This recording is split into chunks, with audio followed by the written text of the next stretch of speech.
Hello and welcome. I am Adriana, and today I will be doing an intuitive reading to support and provide guidance for your spiritual journey. We'll be doing part of the reading here and part of the reading on another platform. So if you want to go even deeper to what we discover in this reading, there's a link in the description below.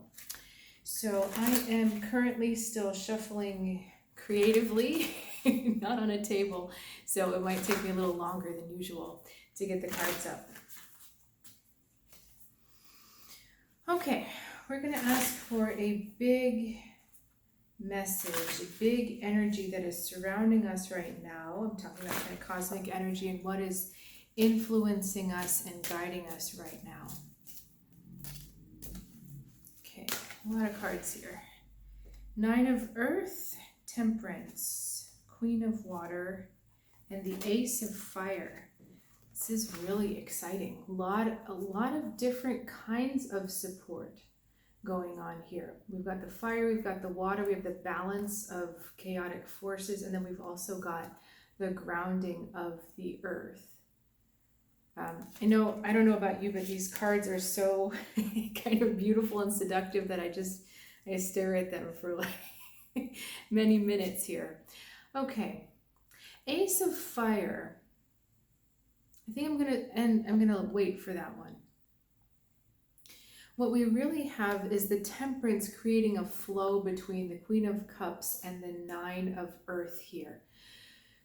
So the Queen of Cups is a big message to increase the compassion, increase the amount of energy you give to understanding each other. So it's not about necessarily giving more energy to others, but it's about giving more understanding to others. And this whole thing balances so nicely with the Nine of Earth, that the Nine of Earth is all about self-care, about enjoying the pleasures of the earth, doing something nice for yourself, making sure that you're very well taken care of. Whereas the Queen of Water over here is about taking care of others. And the Temperance in the middle is asking us to bring those two factions together, to bring those two concepts or those two ways of being together in a harmonious way. What has happened to us in the past, because this is kind of the collective lesson that we're all learning right now. What has happened to us in the past is that we go too far one way. Either we're too self-indulgent, we give ourselves too many creature comforts or too much energy spent inward trying to feel comfortable, or we give away too much to others. We give away too much support. We give away too much emotional just being there for them in a way that drains us. Okay, we don't balance it enough with taking care of ourselves. And the Temperance reminds us that first you have to take care of yourself, and then you have to extend yourself to others. It doesn't work the other way. You can't extend yourself through others and then expect yourself to be taken care of. That doesn't work. Okay, first you take care of yourself, and then you take care of others. And so the Temperance card is asking us practical questions like, how do you manage that on a daily basis? How do you see those two forces at work in your daily life? Again, the impulse to take care of yourself, to indulge yourself, to nurture yourself, and the impulse to give others the emotional support that they crave and that you want to give them. The Ace of Fire is really interesting here. It's like this light cutting through the darkness, because it's almost as if saying, once we learn this lesson, we have something completely new to bring to the world, to teach the world. And it's almost as if you're being asked to take a really bold stand about what you've learned here, to take a very bold stance about this. So for some, this may look like really standing up for what you believe to be your boundaries. There's also a sense that you will be shining the light on people that are asking you to be out of balance.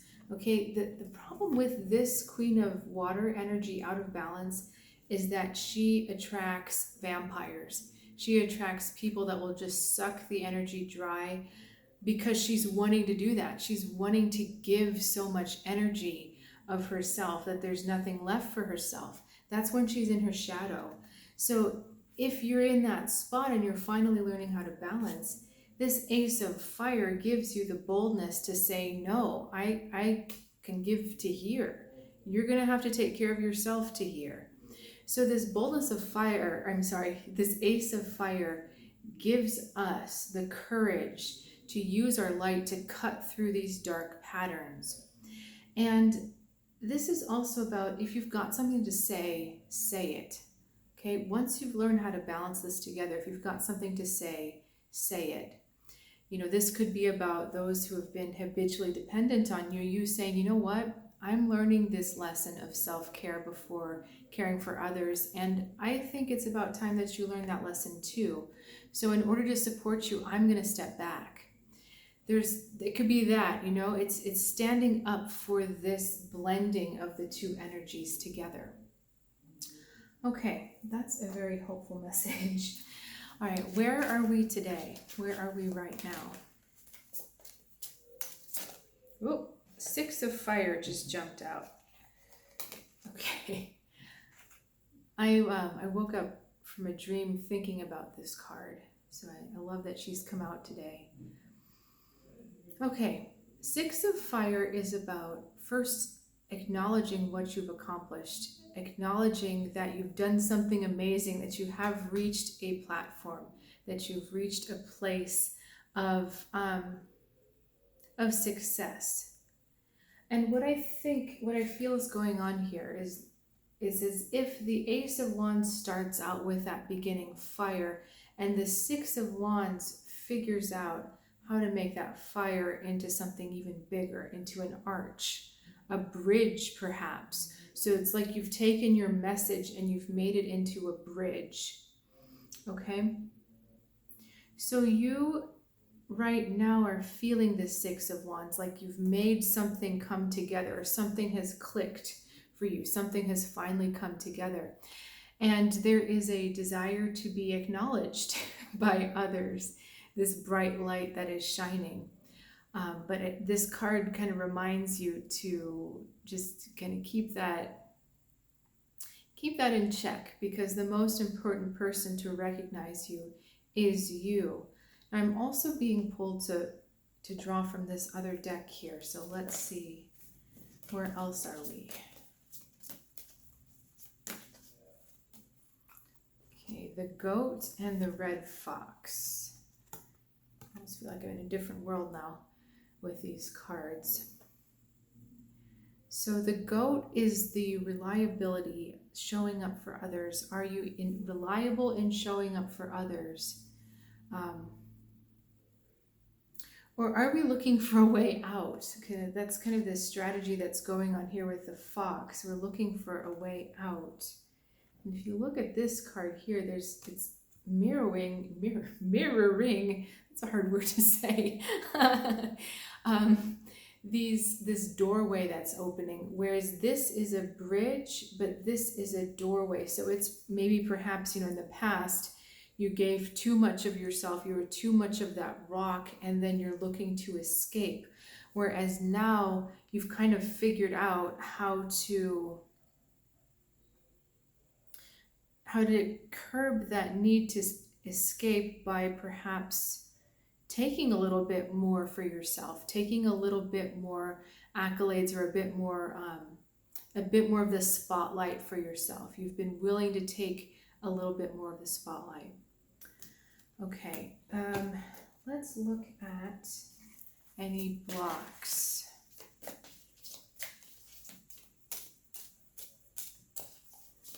So what I'm feeling is going to happen is we're going to look at some challenging energy, and then in the extended reading, I'm going to start to ask for advice on how to proceed, or how to perceive the situation a little differently.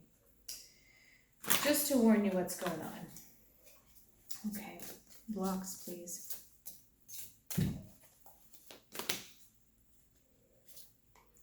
All right, 7 of earth and 9 of fire. Lovely fiery energies going on in these cards. Okay, we have timing from our 7 of earth. And the 7 of earth is also about taking an honest assessment of where you are.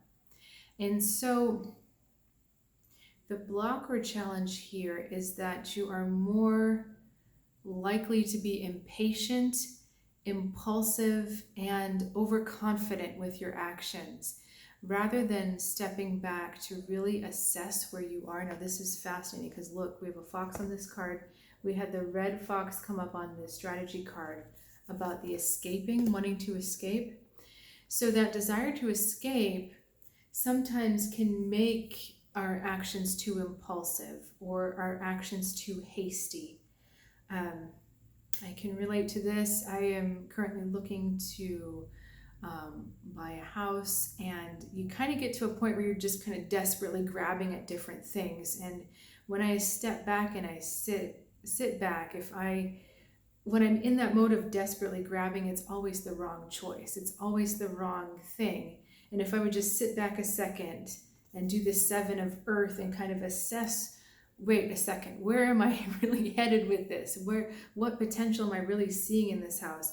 I wouldn't waste the time, really. Okay, but this is just a feeling that impulse, that fire, all of the red and orange on these cards, that you're likely to take reckless action.